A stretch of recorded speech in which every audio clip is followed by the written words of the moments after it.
जय श्री राम दोस्तों तबीयत ठीक नहीं है, लेकिन कुछ ऐसा विशेष कारण ही आ जा रहा है कि मुझे वीडियो बनाने पर मजबूर होना पड़ रहा है।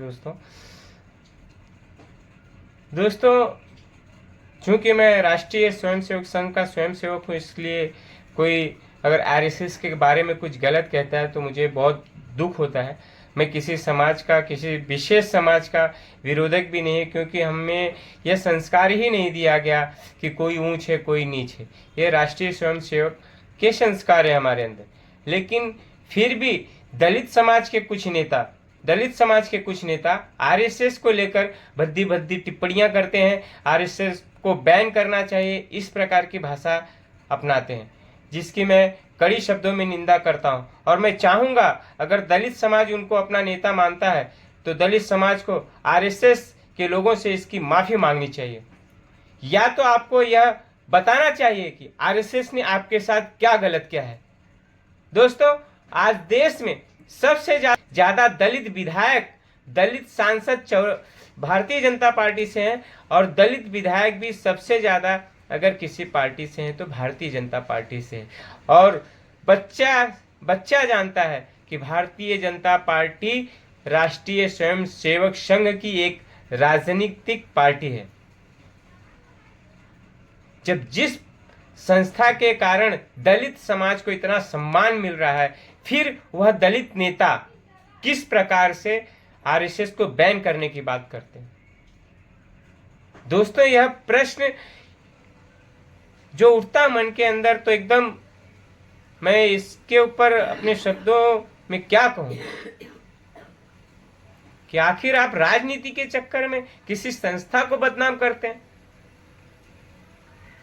राष्ट्रीय स्वयंसेवक संघ ने हमेशा दलितों, शोषितों, वंचितों के लिए कार्य किया है। फिर भी आप राष्ट्रीय स्वयंसेवक संघ के पीछे पड़े हुए केवल आप छोटी सी राजनीति के लिए, अपने तुच्छ फायदे के लिए। मैं जो बार बार कहता हूं ना कि दलित समाज का नेता दलितों को आगे बढ़ने से रोक रहा है, तो यह सत्य बात है। लोग कहते हैं कि वो तो हमारे दलित समाज का नेता है, लेकिन वो दलित समाज का नेता सिर्फ वह आगे चल पाता है, बाकी समाज को पीछे रखता है। अगर दलित समाज का सच्चा नेता होगा तो दलित समाज का नेता यह क्यों नहीं कहता कि पूरे जितने सांसद हैं, 84 सांसद हैं देश में, 614 के ऊपर विधायक हैं, वे सभी अपने आरक्षण छोड़ दें। क्यों नहीं कहता? उनके वजह से पिछड़े दलितों का उद्धार नहीं हो पा रहा है, क्यों नहीं कहता? मैं जिस समाज से आता हूं दोस्तों, ओबीसी समाज से, जिसकी संख्या पूरे देश में 60% है, और दलित समाज की संख्या 16% है। मैं एक बड़े समाज से होने के नाते से भी चाहता हूं कि आरक्षण आर्थिक आधार पर ही होना चाहिए। लेकिन मुझे पता है कुछ दलित नेताओं को यह बुरा लगेगा, कुछ लोग मुझे धमकियां भी देंगे। मेरे एक पोस्ट के ऊपर आके लोग अनाप शनाप की बातें कर रहे हैं कि आपको इतिहास नहीं पता। भैया आप, मुझे इतिहास नहीं पता है, आपको तो इतिहास पता है ना। कुछ लोग कहते हैं कि ठाकुर ब्राह्मण बनिया थे तो देश गुलाम क्यों हो गए। बाबा साहब आंबेडकर ने उस चीज को अपनी इस किताब में लिखी हुई है, आप पढ़ लीजिए कि देश गुलाम क्यों हुआ। तब भारत एक संयुक्त राज्य नहीं था, राजशाही था।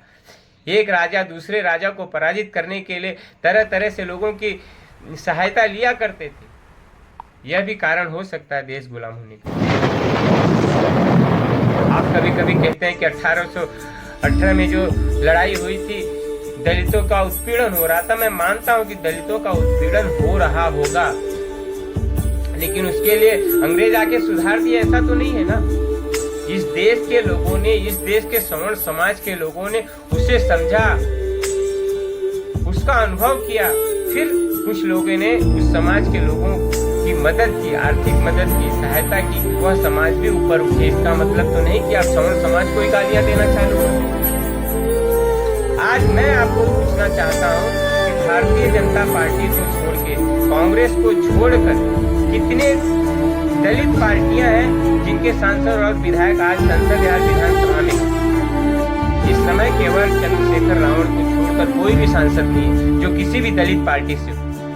अगर दलित समाज इतना ही सक्षम है तो अपना